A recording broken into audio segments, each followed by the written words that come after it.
Welcome to the World Wanderers podcast. I am Ryan. I'm Amanda, and we're your hosts. And if you're wondering about the inflection of my voice, it is because I've drinking a lot of coffee this morning. Feeling nice and energetic. Mm-hmm. So this podcast episode is about Amanda's trip to Bali, which commences in 10 hours, 9 hours? Like 12 hours. I'll be boarding my plane. So it's pretty quick here. I woke up with a, oh my God, I'm going to Bali tonight feeling, which has a lot packed into those few words. Yeah. And so on episode 35 of this wonderful podcast, which you can find in the feed if you subscribe on iTunes or Stitcher or your favorite podcast app, we talked about deciding on and planning a trip. So it was me talking about going to Central Europe, Amanda talking about going to Bali to do her yoga trip.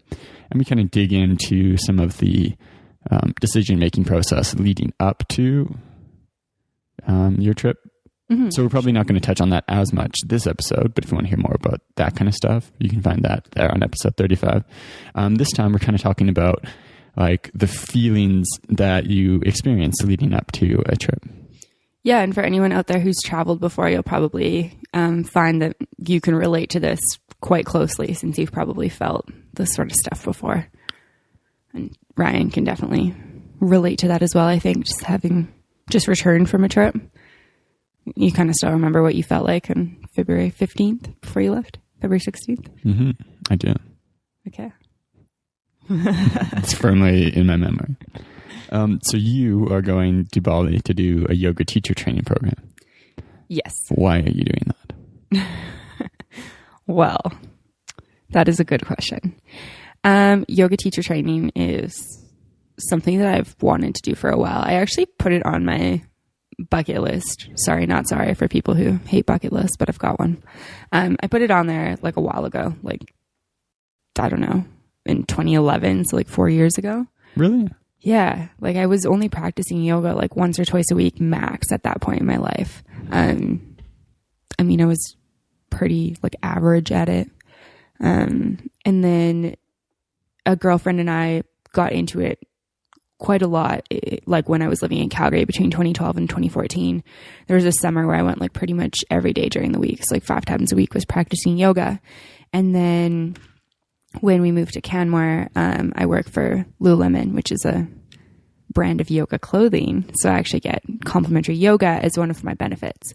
So yoga has kind of been like pretty full force in my life for the last 9 months working at Lulu. And when I started there, goal setting is a big part of the culture at Lululemon. And I put that it was like about a 5-year goal to do my yoga teacher training. And then I just kind of decided that it kind of felt right now. So. But even when we moved to Canmore, you had kind of the idea about going to India to have like an adventure and do your yoga teacher training. Mm-hmm. One thing coming back from our trip that I think like we've talked about on the podcast and I know you and I have talked about quite extensively in our personal life is how much we've traveled together, but how we hadn't really experienced traveling alone. And so one thing that I knew I wanted to do is take a trip by myself. And obviously you wanted to do the same thing. And then I just kind of thought, you know, where do I want to go? And I was like, I think I want to do this yoga teacher training thing as my solo travel.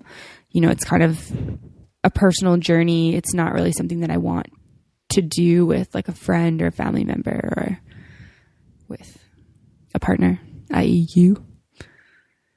So that's kind of where that came from.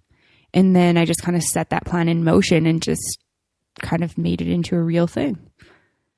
And now it's a reality. It didn't really make it into a real thing. Like researched, decided, booked something. Yeah. I guess what I mean by made it into a real thing is took it from like this idea that was kind of like a seed in my head where I was like, oh, I should go do this. And I actually started looking into it and, you know, finding something that worked, finding a date that worked, finding something where the price was right for me, and then getting that time off work and just kind of making it happen. Yeah. And I guess people, like a lot of people have ideas for things that they think would be cool that they never really do. Like maybe it's like going to the running of the bulls or like some event like that. Like, oh, I'd really love to go do this thing, like go trekking in Patagonia. Yeah. And then never really actualize that, even though it's not actually that hard to do. You just have to commit. Totally. And I think, you know, I feel like I talk to people almost every day where they're like, oh, I want to do this. I want to do this. And I'm like, cool, you should go do that. Like, that sounds amazing. And I feel like there often is things that hold people back. And I feel like on the outside, a lot of time it's like, oh, well, I can't afford it. And even a lot of people ask me, well, you know, you work in retail and you live basically in a national park. Like, it's pretty expensive. Like, how do you afford this? And it's like, well, if you want to do something, you make it happen. You stop spending money on things that you don't need day to day, and you put your money towards something you really want to do. Yeah. And that's something I was actually thinking about the other day, because I was kind of writing down a bit of just kind of the values and thoughts I had about, I don't know, how I would have liked to change my life a few years ago. And it really spending money on things that improve myself, investing my money in myself, which is kind of like a tricky thing because it's like a bit abstract when you say, you can look, oh, I'm investing in whatever, and use that idea to buy goods that maybe you don't need. But where I'm going with this is, I found my experience when I was in the city making substantially more money than I make now, but doing a job that was really unfulfilling. I was spending money on things to try to make myself feel good. Mm-hmm. That definitely resonates. So instead of being kind of, I guess, frugal would be a good word for it, you know, spending a small amount on food, not, you know, doing things with friends that were cheap, stuff like that, in order to save my money in ways that I could invest in, like, really cool experiences, in some sort of goods that produce some value for me. I was just kind of blowing it all. Mm-hmm. So yeah, we do live substantially cheaper now and kind of have a better idea of what we want to spend our money on. Yeah, totally. And I've really learned, because I feel like I was always like, oh, I want to see my friends, like, you know, hanging out and having quality time with the people who are important to me is really important. So I'm willing to spend money on that. At the same time, you know, last week I went for a hike with a friend at work. That was completely free. Like, that was a completely free activity. We spent zero money and we had good quality time together with, like, basically zero distractions. Yeah, that's a big... Like having a friend over for tea. You know, when you've got a package of tea that you've bought in a thing of 50 to 100, you know, how much is that tea bag worth? Mm-hmm. You know, very little. Yeah. So you were deciding to invest your money into this adventure/yoga experience. And we talked about in that episode 35 how it wasn't just a yoga thing, going on your own and having an adventure and being somewhere that's you're, you know, a little bit uncomfortable in. Like, that's a big part of it too for you. Totally.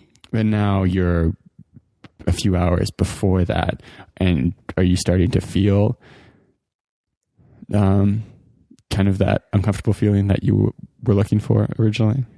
Yeah, I'm going to get into that. I just want to touch on, and I think I touched on this in episode 35, but I just want to touch on what you said about kind of what it was for me. It was kind of interesting because, especially working like in kind of a yoga community, I felt like sort of everyone and their dog kind of had an opinion on what I should do and where I should do my teacher training and all this sort of stuff. Like, everyone kind of wanted to give me advice on it, which is really, really cool. And it's awesome to have people that, you know, care about my potential yoga teacher future. But at the same time, I realized that a lot of this journey for me is about going somewhere, having an experience by myself, making myself really uncomfortable, and not having anyone to fall back on other than myself. So having that sort of independence and that personal growth was something that I was really looking for. And that was a big thing for me as to why I didn't just do it here in Canada with a teacher who I know is amazing. Like, I'm taking that risk by going somewhere foreign with a company that I've, you know, only had email communications with. So that's just something I wanted to touch on quickly. But in regards to your question, I mean, yeah, like the last week has been, I guess, fairly like anxiety ridden, pretty stressful for me. You know, I just finished up work the day before yesterday. So I've been working, like I worked 7 days straight. I didn't even put anything in my backpack until the day before yesterday. And that was mostly because I was panicking that I hadn't packed. I just finished my pre-assignments yesterday. So definitely it's been stressful. And on top of feeling like I have a lot of preparations for the actual trip, I feel like it's kind of in the back of my mind is like, oh my gosh, have I made the right decision? Like, is this the right company? Is this going to be everything I want it to be? Sort of those like stories that are kind of lurking there. And it's a bit different experience for you, because I think thinking back on like our previous travels, I think the longest thing we really committed to was 2 weeks of Spanish school, Buenos Aires. 2 weeks of Kentucky tour. Yeah, a Kentucky tour. Although I think that Kentucky tour may have cost as much as my teacher training. I think probably more. So you've committed. Unfortunate. Yeah, you've committed to do a month of something, and it's basically the entirety of your trip. So there's like a lot of sunk cost there, and I think it's, like you've made a decision, and you don't know how it's going to work out, and you can't really change it now. So I think it's kind of normal to feel like a bit of, I don't know, nerves, bit of fear that is like, oh, what if this is wrong, and I really have no recourse afterwards. Totally. And it is, I've been like, and people at work and I feel like in my life are like, it's going to be amazing. Like you're going to get out of it what you take from it. Like that's kind of up to you what you take from it. And I know that that's all true. And I know that, there is like a big part of me that feels really excited for this journey that I'm about to embark on. But there definitely is this like, I've kind of put, when all is said and done, I'll have spent $4,000 on this trip. And, that's a big investment. Like that's most of my savings. So there is part of me that's like, was this the right decision? Is this going to be what I'm looking for? All that sort of stuff. So definitely some nerves over the past week. Yeah. And it is kind of like, it's one weird thing about traveling is you go somewhere like on your own with like one person, whatever, then you come back to your normal life and there's all these other people around you. Mm-hmm. And they're asking you, how was your trip? And you've invested not only money, but time. You're kind of emotionally invested in that location now. And like, yeah, it was good. I didn't make a mistake. Like if you're worried about what others think about you, you are a bit hesitant to like have a bad experience, I guess. Yeah, for sure. And I mean, I don't want to come back and people be like, people who gave me the names of other companies be like, oh, you should have done it with this one. Like that one would have been better. But that's really like, I think that fear of what other people think isn't really like something to be responding to or acting towards. No, it's definitely not. And that's something that, I've been really conscious with over the last few months because I really realized that a lot of my decisions are based on what other people think or, other people's influences. So I really tried to pull myself away from that and to make the decision for myself. Like, this is what I want to do. Because a lot of people were like, the teacher's more important than, the place. And I was like, well, it's not really about the teacher for me right now. It's about, this independent solo trip where I can have a lot of personal growth. I feel like it's not going to be the same if I'm coming home every night. It's not scaring myself as much. It's not going to bed in a foreign place with foreign noises and a foreign pillow where I'm really outside of my comfort zone in all areas. So you're a bit nervous about if the place is going to be, everything you hope for. You're a bit afraid to get into a situation where you don't really like it, but you're committed to being that. Yeah. And I feel like that's pretty normal, especially when you've invested money. Like I do have expectations for it. And I feel like we've talked about time and time again on this podcast, how it is easy to be disappointed when you do have expectations, but I feel like it's kind of hard not to when I've invested. I do have expectations for this yoga teacher training program. I've spent $2,400 on it. But I don't think we kind of came to the thing saying, don't have it. Like you can't really not have expectations for something. That's not really how your brain works. But like, yeah, no, it's not at all. Reasonable versus unrealistic. Yeah, for sure. And I think that that's something that I'm really trying to keep in mind.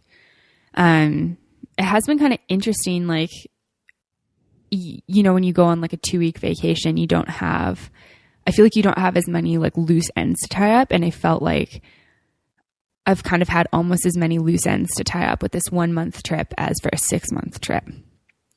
Like, you know, there's still like that phone call to the phone company that I need to make to change my phone plan. And there's like, you know, like letting your landlord know that you're not going to be there. And, you know, these are all these other things that kind of come to front of mind in the last few days. And I feel like for the last like 2-3 days, I've just been making these like last minute lists where I'm like, shoot, I need to do this and this and this and this, which I guess kind of adds to the stress that I've been feeling. Yeah. So you've been feeling kind of like a bit overwhelmed at the stuff you have to deal with before you go? Yeah, I think that's a fair statement. Overwhelmed is definitely something like that, or something that I've been feeling. I think too, one thing that is different about the 1 month trip versus like a 6 month trip that I've had to really like pull myself back from is I've put a lot of pressure on myself to see, you know, like my friends and my family, because I'm like, oh, I'm leaving. But I've kind of had to be like, okay, you're leaving for 4 weeks. Like you don't have to see everyone before you go. Yeah, and like you go a month stretch without seeing a lot of these people anyways. Yeah, totally. Especially like a lot of my good friends are still in Calgary, and sometimes I don't see them for 1 or 2 months just because our schedules are so different. So it has really been like reeling myself in, because I was putting a lot of pressure on myself to make sure like, you know, I need to see person A, B, C, D, E, F, G. It's like I should really see them before I leave. And I've kind of had to be like, okay, you need just some time for you, because I think it's really important to go into a trip feeling some sense of ease and relaxation, especially if you're going to be jet lagged. Like I don't want to get there and just be like frazzled and tired from all this stuff that I jam packed into my life before I left, you know? I guess so. It's weird for me because when I went, I didn't really feel like I had that much stuff to do beforehand. I don't know. And that's partly like I got there and it was like my 3rd day and I was in the hostel and someone was talking about how their bank card wasn't working anymore and how they forgot, or how they had told their bank that they were going to be in Europe. And I was like, shit, I didn't do that. But like, do you think that,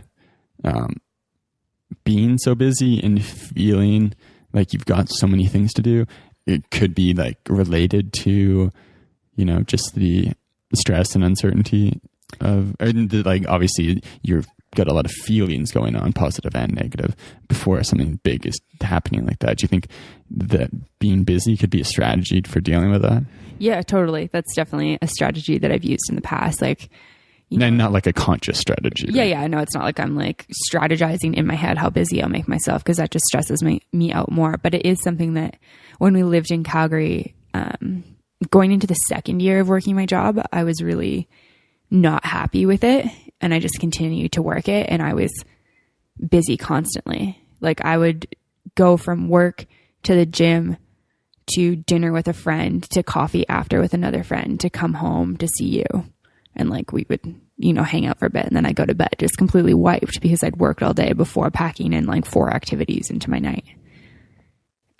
But like doing that, packing and all that stuff, didn't give me any time to think about how unhappy I'd been for the 8 hours prior. It was like, oh, if I can just jam pack as much like goodness into my day outside of this thing that makes me unhappy, then maybe it'll kind of balance out.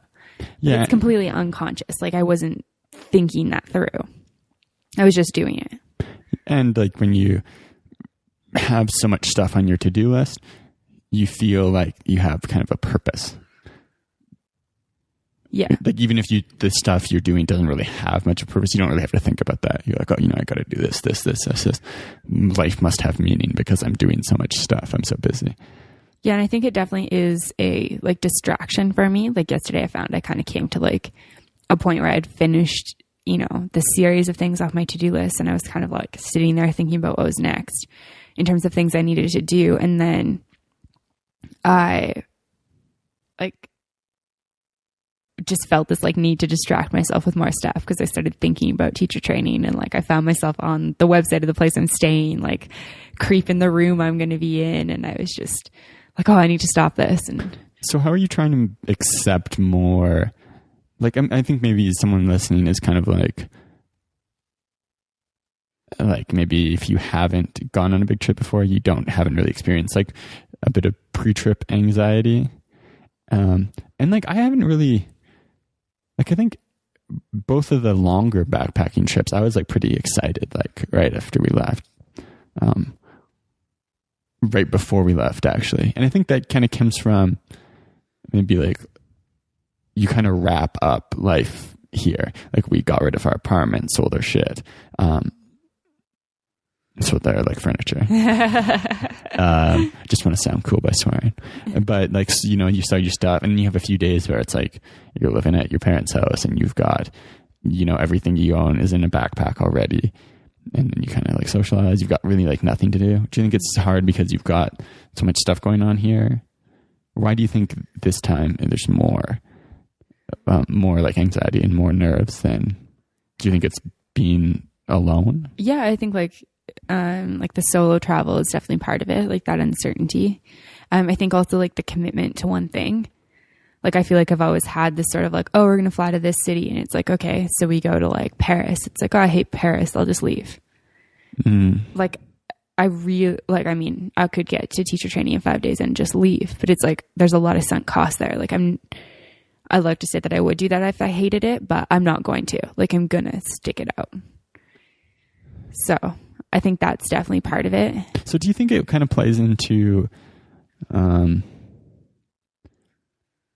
like I'm thinking of it in your ability to respond to future events. We were kind of talking about something this morning and I was like, I feel like maybe I'm just afraid that I won't be able to handle whatever happens, even though I know I can. Like when I think about it and like really think about possible scenarios that may play up, I know I can deal with them. Do you think that that's kind of the thing? Like you just really don't want to deal with and don't really trust yourself to deal with some of the stuff that might come up if things go wrong? I guess maybe. Like I haven't really thought about that too much. I guess I know I kind of have thought about that a little bit. I had this like thought, this is actually kind of embarrassing because I'm going to a little place called Canggu, I think it is. Canggu? Kind of on the southwest corner of the island of Bali. Just north from Seminyak.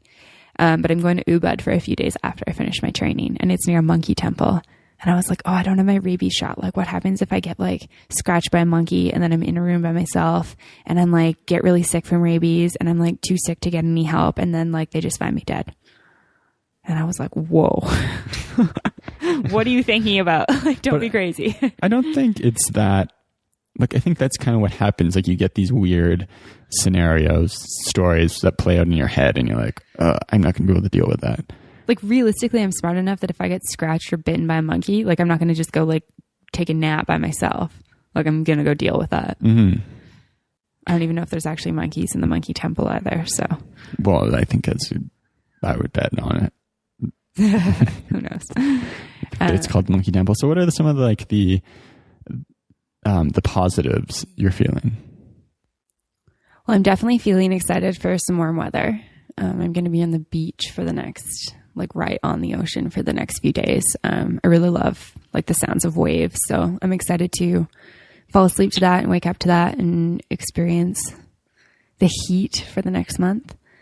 Although it's been beautiful here in Canmore, so I can't really complain about our mild winter that we've had. There's still it's still kind of cold. Yeah, the air's crisp still. And it's not, I don't know, there's something about like really warm weather where like if you kind of feels like it fills you up a little bit versus this, like with here it's really cold, really dry, and it kind of feels like it like empties you out a bit. Well, I mean, it like literally sucks the moisture out of your it's skin. like literally sucking the heat out of your skin. Like I'm not gonna lie, I'm pretty excited for my skin not to flake off every day. That's definitely a pro. I'm feeling excited for a month off work. I think a big thing coming back from South America was I was really in touch with not like getting caught up in the little day-to-day nuances that are not like, you know, just letting those like little things go. And I, you know, the longer I work and the longer I am just in one spot, I do get caught up more in those day-to-day stressors. So I'm excited to kind of just like let some of that go and hopefully come back with like a clearer mind, I definitely take on other people's stress. So it was really good when I first started working about not doing that, just because I was so out of touch with that. And now I really do get caught up in day-to-day stress at work and in social situations. Yeah, I can definitely relate to that and feeling the same thing before going on to my trip. I almost feel like you kind of have like, you deal with stress, like kind of it's like a digestive system, right? Like you can improve, or sometimes some people's digestive system for stress isn't good. Some people's is really good. It just like goes right through them. But like you do kind of, I felt like I got like kind of clogged up. Yeah. Just weird imagery. But like, yeah, you go in every day and maybe something bothers you and then you don't notice it. And then like the next day something else happens. The next day something else happens. Like, you know, you got this whole lump of stuff. And then you go and you get out of that stressful environment and it kind of slowly starts to unwind and you don't really notice, but eventually you're like standing up straighter and like just kind of excited to be out and about. You were kind of talking about excited to be off of work for a month. And so that's just one thing that's kind of new to you, is actually going on a trip this long while still having your job. And yeah, totally. I've never had that before. I know, because you know you don't have that much vacation at work. You kind of just talk about the process of getting that time off, and then also your feelings about it, because I remember you were like a bit afraid to ask, and I think that a lot of people relate to that, like, oh, I could never get a month off of work, but you never know until you really try. No, totally. I mean, I don't get paid vacation at work. We are entitled to like 3 weeks vacation, like 15 days off work in a year, which I'm taking significantly more of. And I just went to Hawaii a month ago. If you want to hear more about that, check out our episode on the Wanderlust Yoga Festival. Yeah, I definitely did feel like sort of a fear of asking. I guess, I was scared that my manager was going to say no. And I kind of brought it up in a conversation in like more of a social situation. Like we were kind of out at just an event that was fun, and she asked me my plans, and I was like, oh, I'm thinking about doing yoga teacher training for a month. And she was like, oh, cool. Like, do you need time off work for that? Like, do you want me to give you a month off? And I was like, yeah, I would love that. It was like super, super casual. And then I just, confirmed with her the dates and put it into our little application where we have our like schedules and stuff. And then it got approved for me. So it was actually a really easy process. I was scared though, because, I'm entitled to 15 days. I'm in a wedding party in the summer. I need time off for that. I'm going to be taking my 15 days on top of this month. So I was stressed that the answer would be no.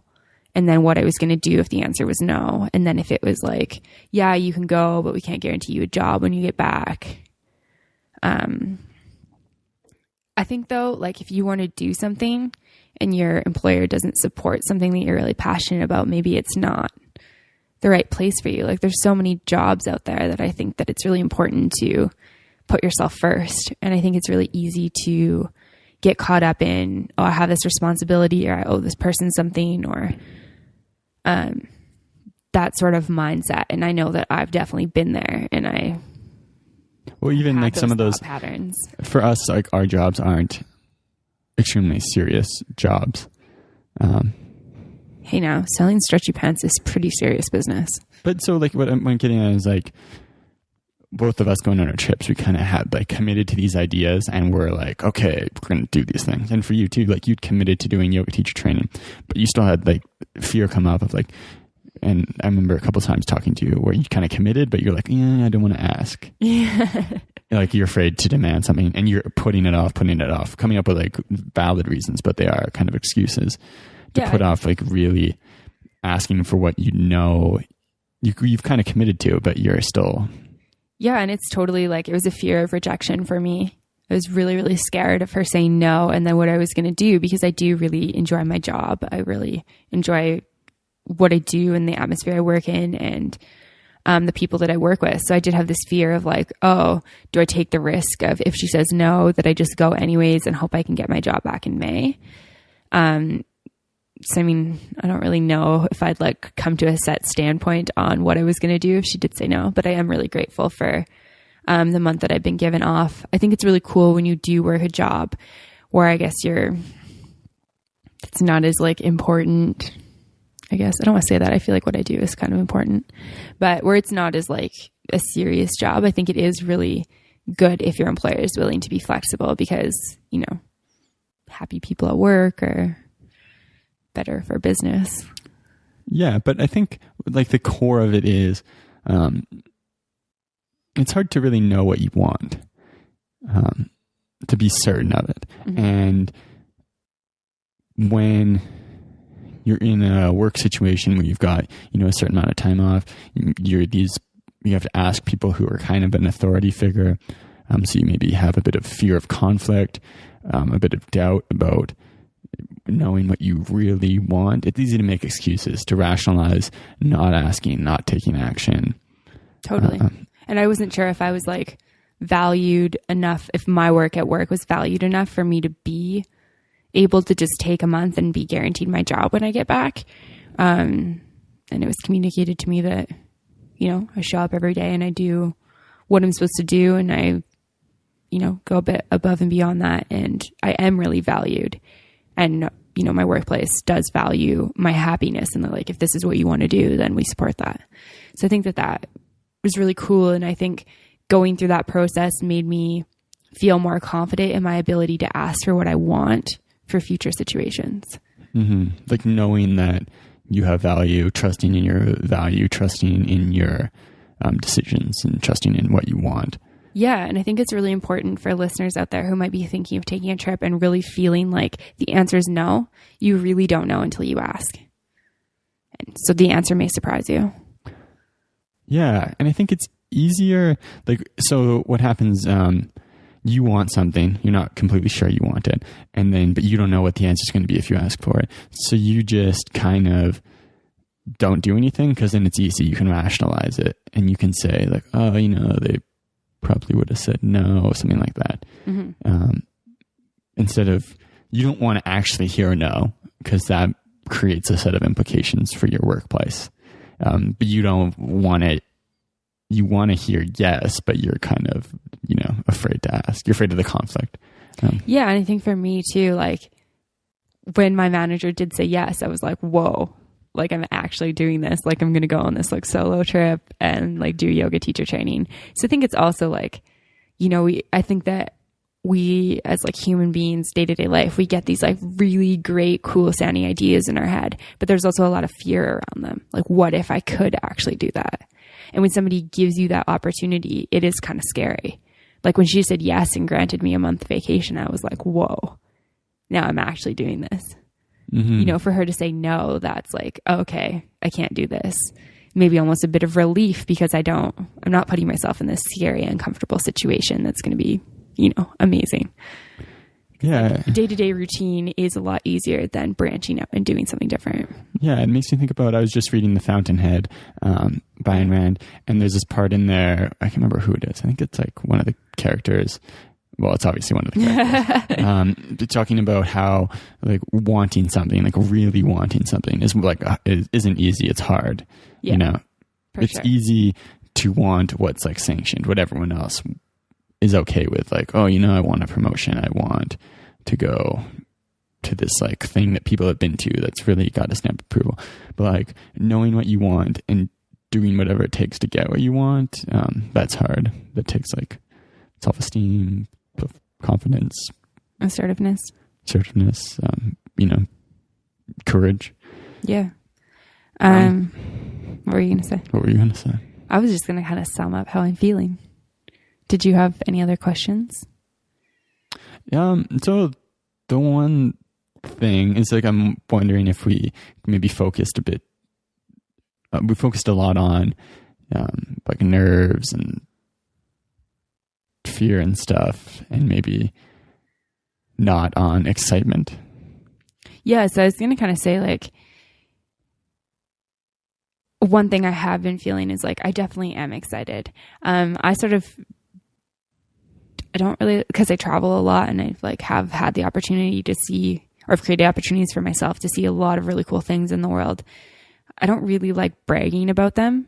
So people at work, like last week, I think there was 2 girls who were like, wait, what? You're leaving next week for a month in Bali? Like they didn't even know. And I was like, wait, I didn't tell you this. And they're like, no, why haven't you been talking about this? And I kind of realized that I don't really love like bragging about exciting things because I don't want people to, I guess, like dislike me because I'm off on this cool adventure and they're like stuck at home type thing. But with that, I've realized that it is really important to feel excited and proud of the decisions you've made. You know, I saved my money to do something that I really want to do. Like I easily could have spent it on clothing. I work in a retail store, or on food, which I also enjoy. And, you know, I put the time and effort into saving this money. I had the courage to ask my boss for this time off. You know, I've stepped outside of my comfort zone and I'm going to the other side of the world to embark on this like cool journey. So I feel like I've kind of held those feelings back because I don't want other people to, I guess, like feel like I'm making them feel bad or something like that. Does that make sense? I think I can relate a bit to that.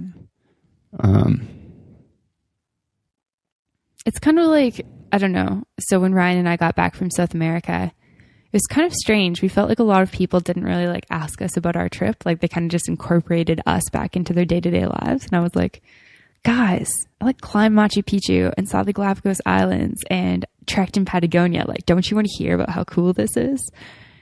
And I feel like because of that, I kind of have it in my mind that maybe like people don't want it sort of rubbed in their faces, this like awesome stuff that I'm doing in my life. So I've kind of held back a little bit talking too much about this trip with people. Mm-hmm. But to open about those feelings, like I'm definitely excited. How do you feel about like coming back and having like this yoga teacher training certification? Like, do you think that people have like kind of an expectation for you afterwards? I think it like people have different expectations in their minds. Like my mom was sort of like, oh, like, you know, all the owners of the yoga studios in the Bow Valley, like that's cool. You can just be teaching. And I was like, well, that's not really how it works. Like there's a lot of great yoga teachers who don't have jobs. But that kind of does make me feel like, oh, am I like a failure at this if I don't get a job? But I think in my mind, I know that I'm not going to put pressure on myself to just come back and be some amazing teacher. Like all I want out of coming back is to learn and grow and continue my practice and, you know, see what comes my way. Yeah. And we kind of talked about it in the episode about going to Spanish school, about how a lot of people think of like in doing things as like, you know, where's the input? Like what's the output? Like where's the benefit? So like learning something is just kind of fun on its own. Mm-hmm, as a human being, you kind of like programmed to like learn stuff, and it's fun. And like going somewhere and like committing to learning something is a really cool experience. I think for me, it's like a little bit more fulfilling than simply just traveling around place to place. Yeah, for sure. I am a lover of learning stuff. So I am pretty open with the idea that, you know, practicing yoga and teaching yoga are definitely not the same thing. And that perhaps I go and I realize that teaching yoga is not something I'm passionate about. And I'm open to the fact that I'm investing money in bettering my practice and, you know, maybe learning some stuff about myself. So I'm not putting any pressure on myself to come back and be, you know, the next Sean Korn or anything. Listen to the Wanderlust episode to find out who Sean Korn is. I think I'm just, come on now. You were part of that episode. Yeah, I don't remember. Okay. Maybe you should listen to it. Probably not. Okay. But seriously, listen to it. So yeah, I'm trying not to just, you know, put pressure on myself and just take it day by day and see what happens when I get home. Cool. Yeah, so check out the show notes at www.theworldwanders.com. Shoot us an email at theworldwanderspodcast@gmail.com if you have any questions or comments or want to hire me as a yoga teacher in May. Just kidding. Facebook page, The World Wanders, or follow us on Twitter at World Wanders 1. Thanks for listening. Bye-bye.